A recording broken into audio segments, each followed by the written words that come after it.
À la page 54 du chapitre 11 de mes notes de cours, on fait un exemple typique, la cascade de la boucle de la mort. Donc, c'est la situation 4 de la section 2.8 de Séguin, situation qui s'intitule la boucle de la mort et dont on peut lire le libellé à la page 266 de Séguin. On interrompt la vidéo pour en faire une première lecture. À la deuxième lecture, donc, c'est une voiture qui va faire le tour d'une grande boucle. Donc, on va être sur une trajectoire circulaire. Le rayon de la boucle, première donnée qu'on rencontre, c'est le rayon de la boucle qui est de 20 mètres. Donc, sur mon dessin, c'est le rayon de ma trajectoire circulaire.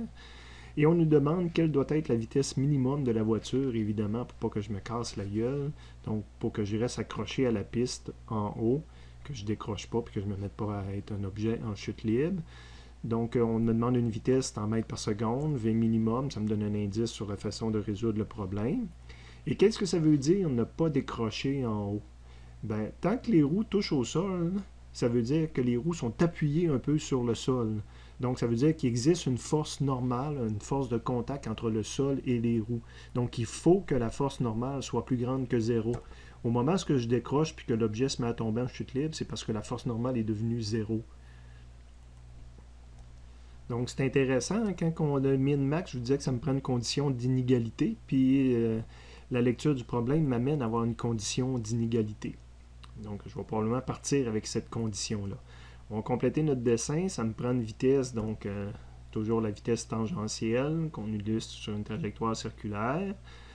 La force normale, je vais avoir besoin...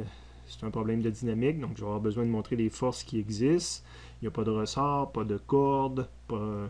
Frottement, il pourrait toujours en avoir, mais on ne le considérera pas dans ce problème-là. Il n'est pas en jeu pour expliquer ce qui se passe. De toute façon, le frottement serait dans le sens du mouvement tangentiel et non pas dans le sens du mouvement centripète. GFG, ça c'est ma voiture dessinée en haut de la boucle, donc son FG est dirigé vers le centre de la Terre, vers le bas. Et j'ai la force normale, la force qui existe entre ma voiture et la surface que je n'ai pas dessinée ici. Donc, la force normale est aussi dirigée vers le centre. Puis, tant qu'elle ne vaut pas 0, ça veut dire que la voiture pousse sur la route et que la route pousse sur la voiture. Donc, tant qu'elle n'est pas 0, je suis dans les bonnes conditions. Je semble avoir dessiné 3 vecteurs. Ben, c'est parce que quand on a du mouvement circulaire, on dessine toujours notre vecteur accélération centripète dirigé vers le centre du rayon de courbure. Je mentionnais tout à l'heure que je vais commencer avec ma condition, donc ce n'est pas une formule de physique, c'est la condition donnée dans le problème, et que je vais développer les deux côtés en espérant faire apparaître une vitesse à quelque part. De ce côté-là, j'ai une force, donc si je veux le développer, tout ce que je peux trouver dans les résumés, c'est de développer la deuxième loi de Newton pour un mouvement centripète. Donc, somme des forces centripète est égale à MAC.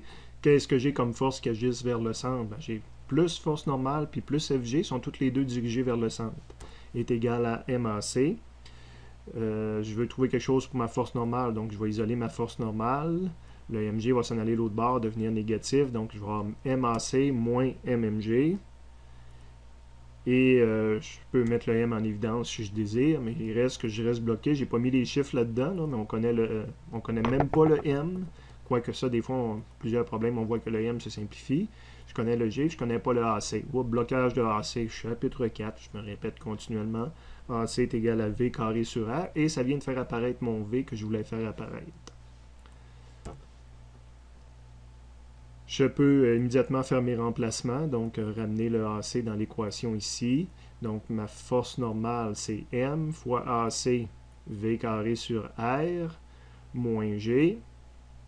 Plus grand ou égal, je faisais le remplacement jusque dans l'équation 1, donc je viens de remplacer force normale, plus grand ou égal à 0, donc plus grand ou égal à 0. On va isoler le V là-dedans, donc je vais envoyer le G de l'autre côté. Le M, je le simplifie, je divise par M des deux côtés. 0 divisé par M donne 0.